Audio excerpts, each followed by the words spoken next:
How to share a product on Amazon shopping app to Facebook. Hello guys.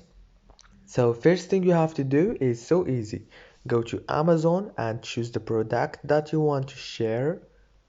For example, now I'm gonna choose this one and go here. After you choose the product, go right here and click on this icon as you can see.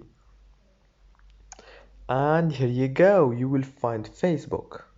If you didn't find it, just swipe like this until you find it and click on it and everything will be done. It's so easy and fast as I said.